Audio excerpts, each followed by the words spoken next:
Hello, everybody. Welcome to Boxing with TT. Good morning. I hope you guys are having a good day. Hope you're having a good night. I'm coming down with a cold, so we're going to do this video real quick. Thank you to my viewers, the people that have subscribed. Thank you for the support, and keep watching Boxing with TT. Okay. So today we're going to talk about Mr. Joe Gaines. A forgotten person, but we're going to bring him back to life again. All right. So Mr. Joe Gaines, real name is Joseph Safis Butts, and he is born November 25th, 1874 in Baltimore, Maryland, which I like to call Baltimore B-more. So if you hear me say B-more, I'm basically referring to Baltimore, okay? Joe Gaines, aka the Old Master, is adopted by Maria Grant at the age of 4 years old. This is where Grant comes from, but they butchered his name, so he just decided to stick with it. His dad actually became ill, and his mother just left, leaving him to be an orphan. But Maria, she comes in and she takes the child or whatever. And then it stated that he works as a local market, basically just shuffling the oysters or whatever to support his family. And then he studies boxers, and he actually does begin boxing 1897 at the age of 17 years old.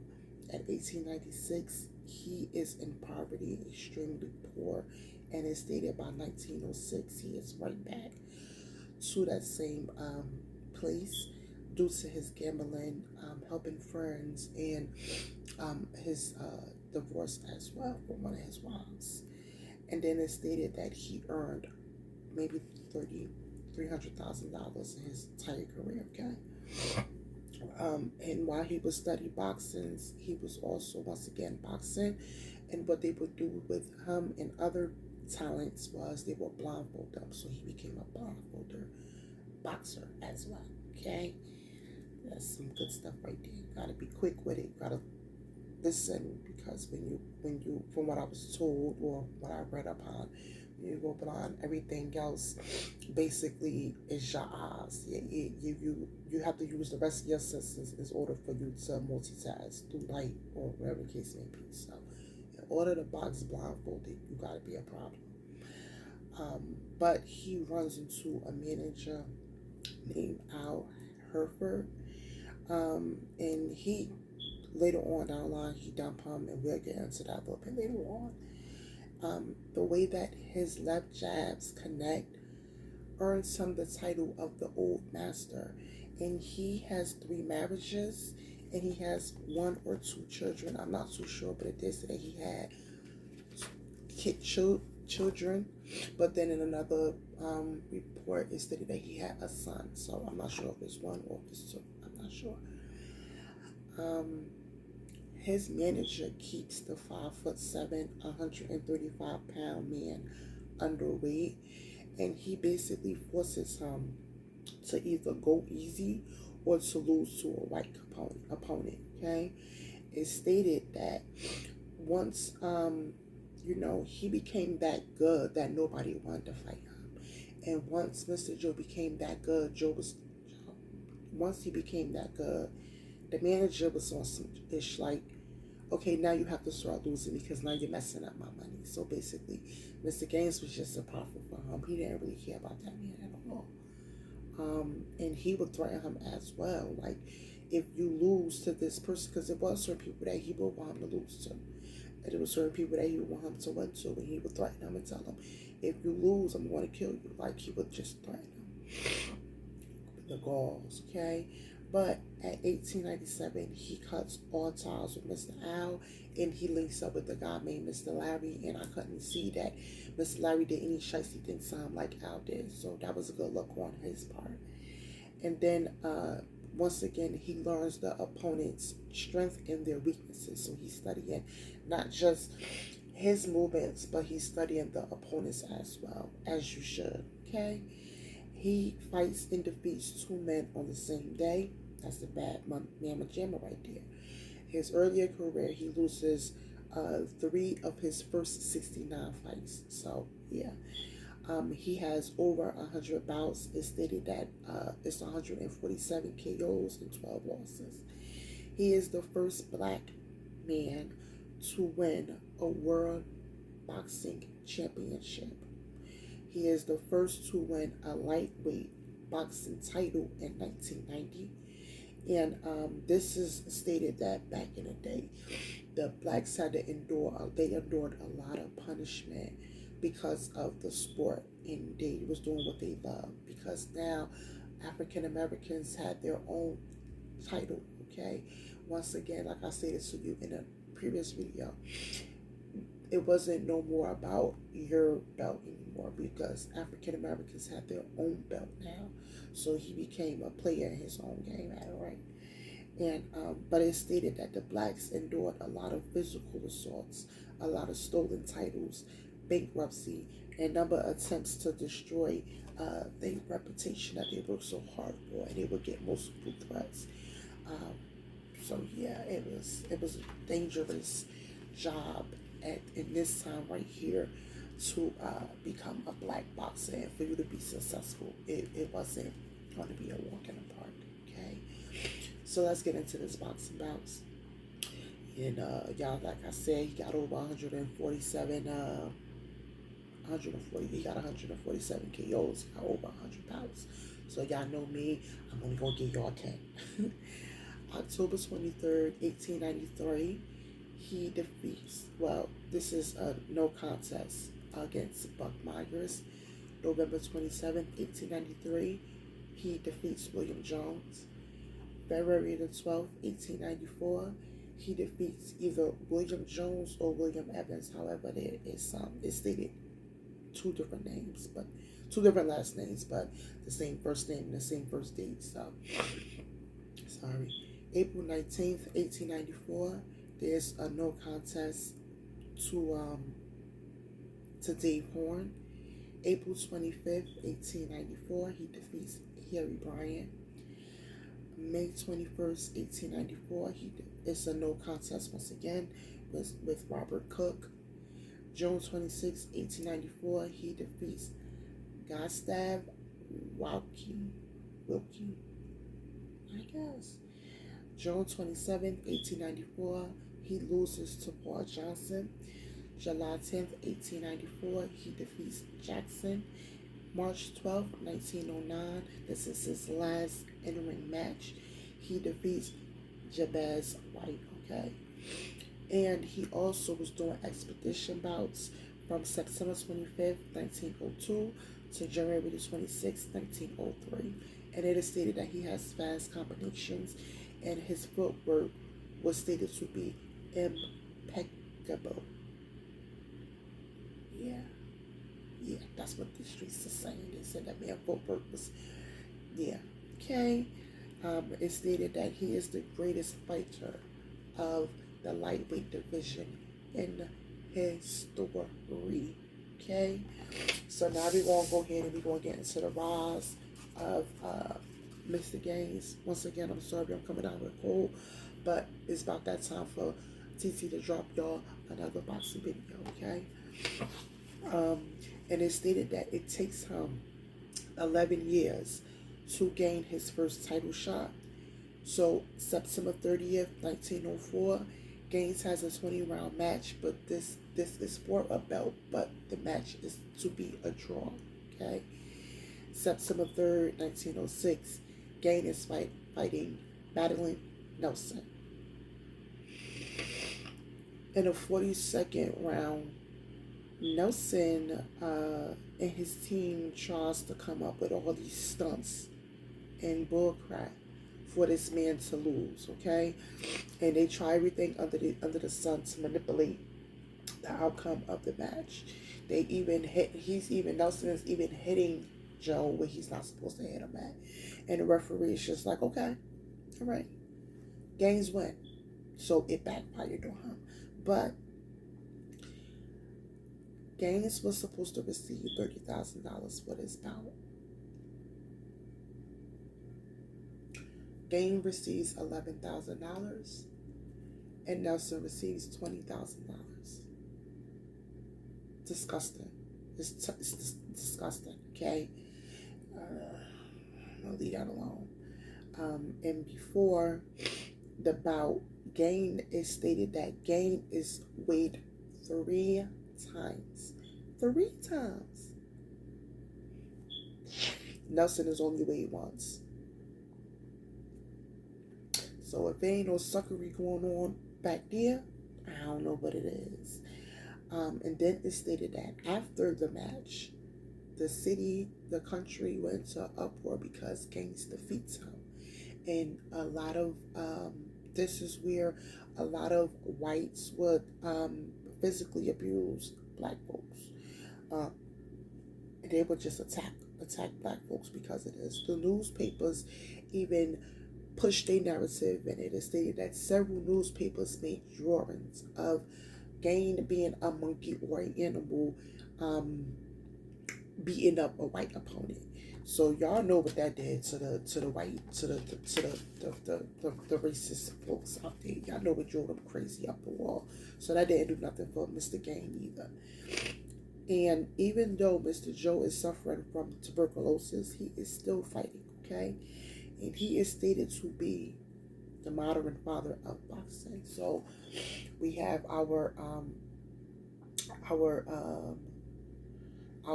founding father of bare knuckle, and then we have the blueprint of bare knuckle boxing. Now we also covered the pioneer, the father of modern boxing. I mean, not the father of modern boxing.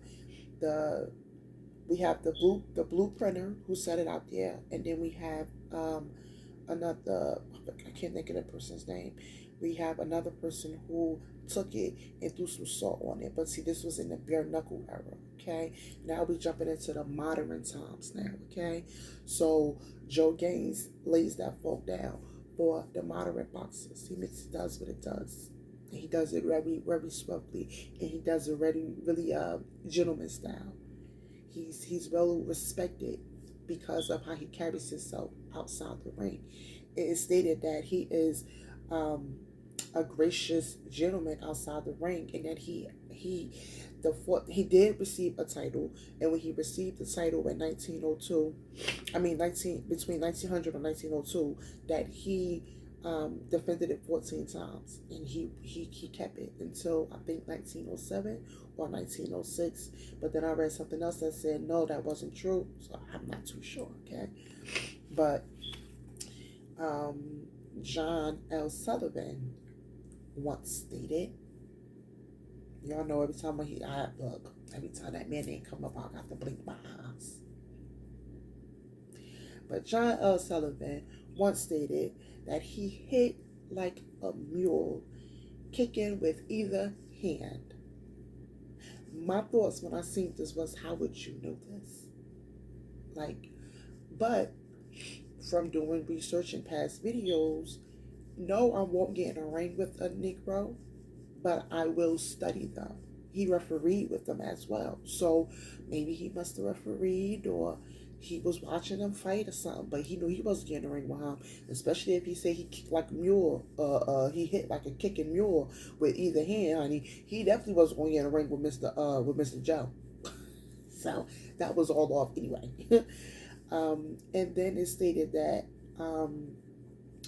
in March 1897, Gaines' wife, Mary Muller Gaines, passes away of conception.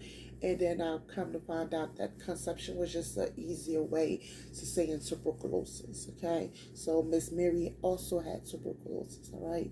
And then in February the 16th, 1897, Mr. Gaines is presented with a gold medal by the colored citizens due to his success in the ring, because the man was a beast. He just wasn't getting the props that he deserved outside of the ring, to the boxing community. Because you have to remember, even though he was doing what he was doing inside the ring, he was still a black guy.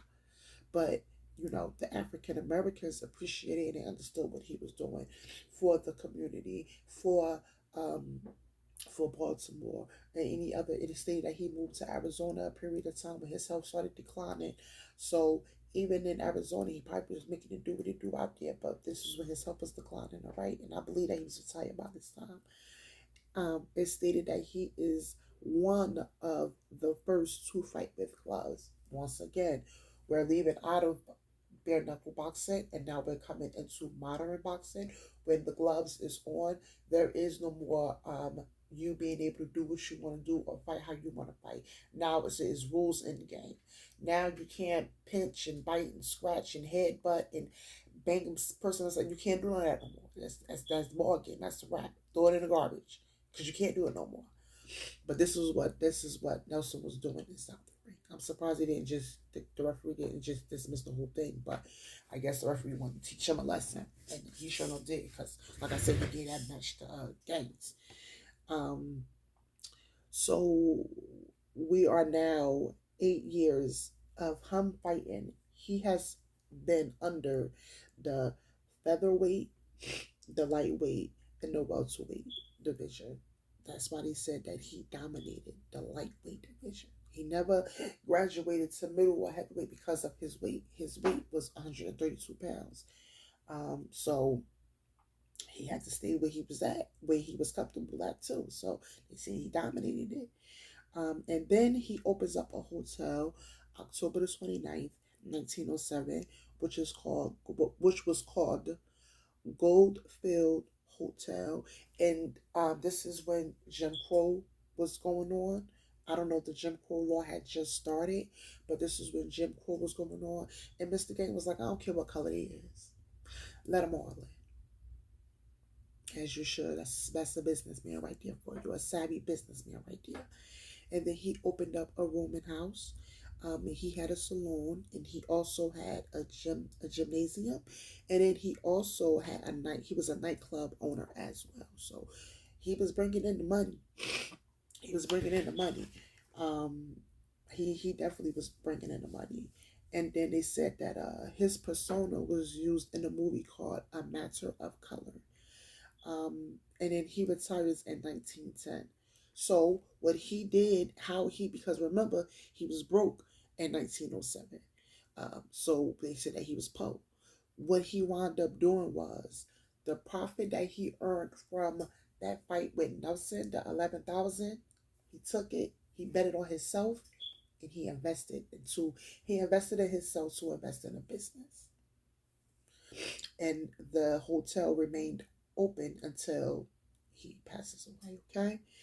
Um, and then it stated also that he was a quiet guy, like he really wasn't out there like that, like how my man Jack Johnson was. Like Jack Johnson, we gonna get into Mr. Jack Johnson. He coming real soon. I cannot wait to do a Jack Johnson video. But it was stated that he wasn't like one of them. He didn't brag about it. If you knew, you knew. If you didn't, that was on you. If you find out who he was, what he was doing, then hey, that's just what it was. Okay. So I just don't understand why he was always being played with, you know, why he was doing his living his life. Like, people just ignorant. It's just ignorant. But it stated that he did have, I'm not sure if it's still there. It stated that they used to have his statue, a bronze statue outside of the Madison Square Garden, where other boxers or other fighters would rub the statue to bring them good luck. So my man do got a statue, but it stated that it's now inside a locker room. It's no longer outside of it. Okay, so I'm not sure how true that is. I never been inside Madison Square Garden, especially not no dang on locker room. So I'm not sure, but I do have I, that is a nice, that's a nice statue. That's a real nice statue right there.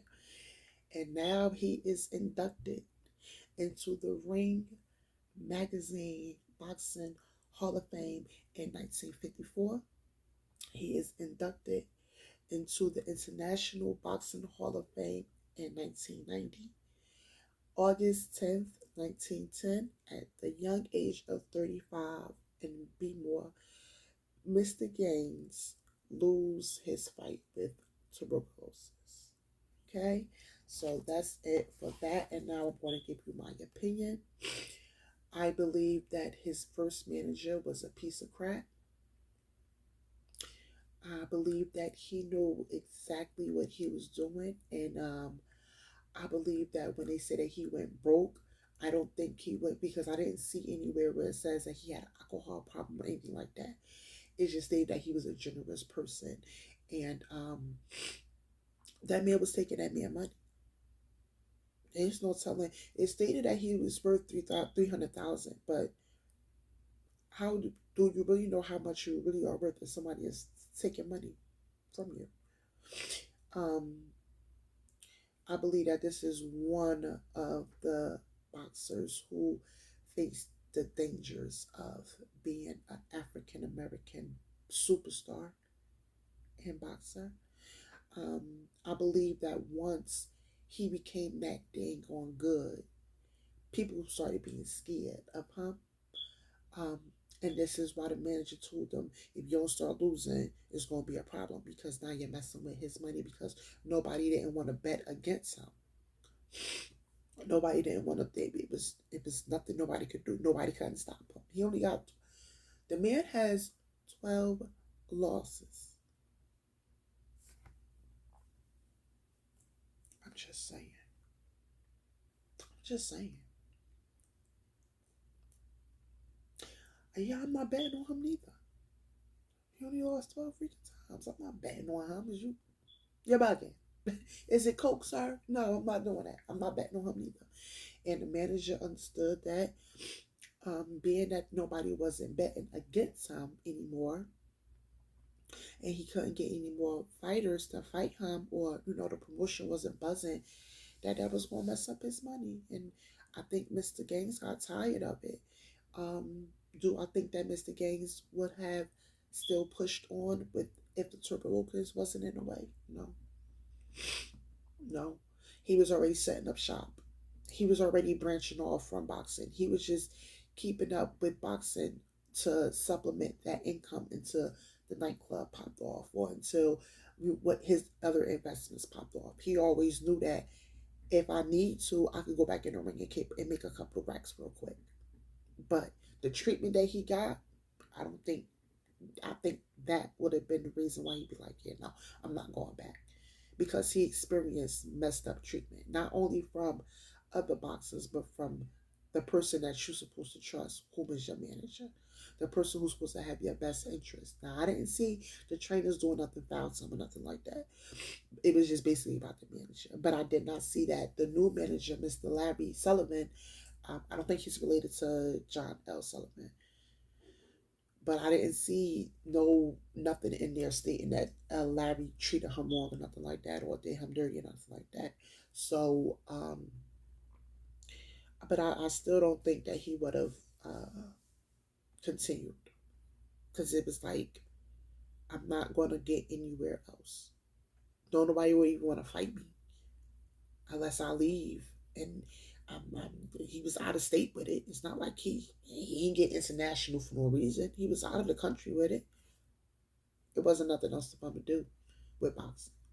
The only thing he could have done next was to move his weight up.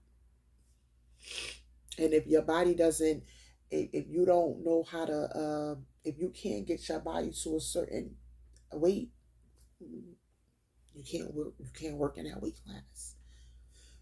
When you start losing weight or when you start gaining weight, your body only lets you go to a certain limit. Like me, when I started losing weight, um, my body will only let me go to a certain amount. And then I found out that, okay, let me just use this waist trainer while I'm doing whatever I'm doing. And then I started seeing the sweat, the fat burn off little by little. I was told that I was supposed to bend 120 pounds because I'm 5'5". I'm like, yeah, no, that ain't never gonna happen. I don't even know what that look like. Okay, meaning to say, your body only allows you to pick up a certain amount of weight. Your body is not going to do something that it can't handle. Who knows that he couldn't who's to say that that's not what his body, that's what it's supposed to be. That weight class is what it's supposed to do. So no, I don't think, but no, I don't think that he would have continued on boxing. I think he did an awesome job, though. He definitely laid down the format. He definitely left a legacy. He definitely opened up other African American eyes to let people see that we are not just that. I could show y'all better than I could sell y'all.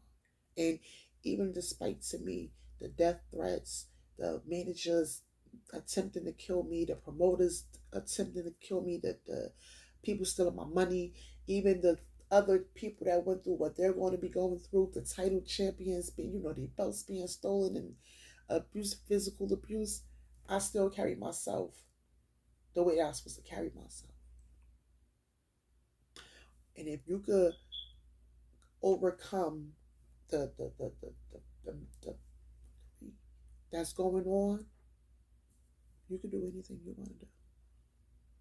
That was that message that he was sending out to other African Americans.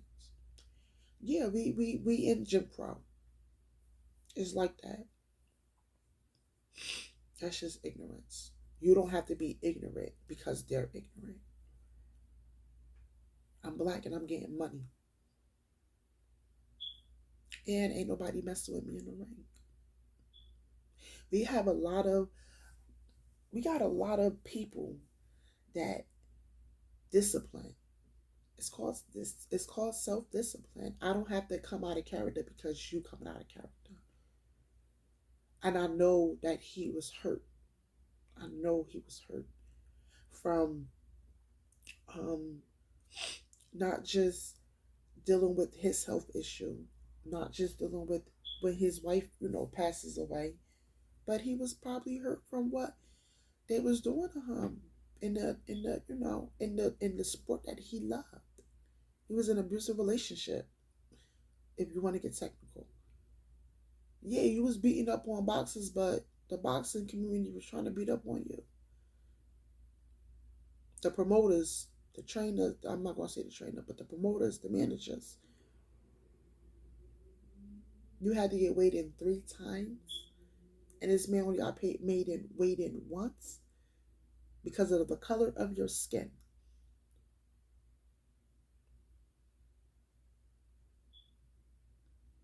Mm-mm.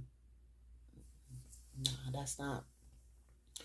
No, I can't. I couldn't see myself continuing to work in that type of environment. I know I love it, but nah. I feel like they said that in another death threat that he laughed at the person who threatened him. I wonder why.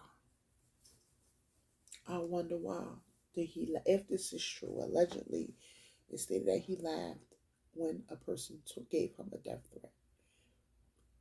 And I'm thinking now maybe because he's already been down that road. Like, you know how many people give me death threats, and I'm still right here.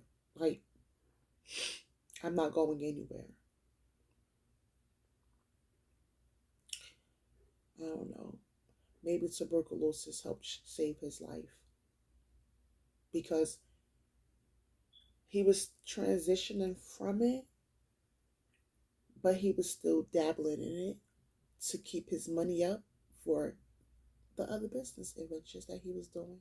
So I don't think that if I think that if the tuberculosis wouldn't have took an effect the way that it took his effect, because he actually still fought during his sickness, during tuberculosis.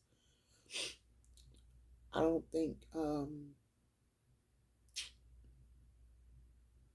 don't think he should have fought during that time once he found out about it.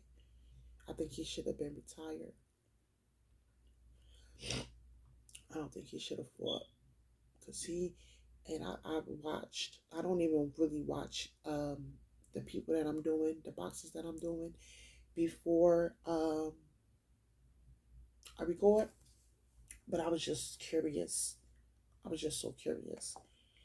And this match that I seen, it hurted my feelings to watch it. It was not a good match.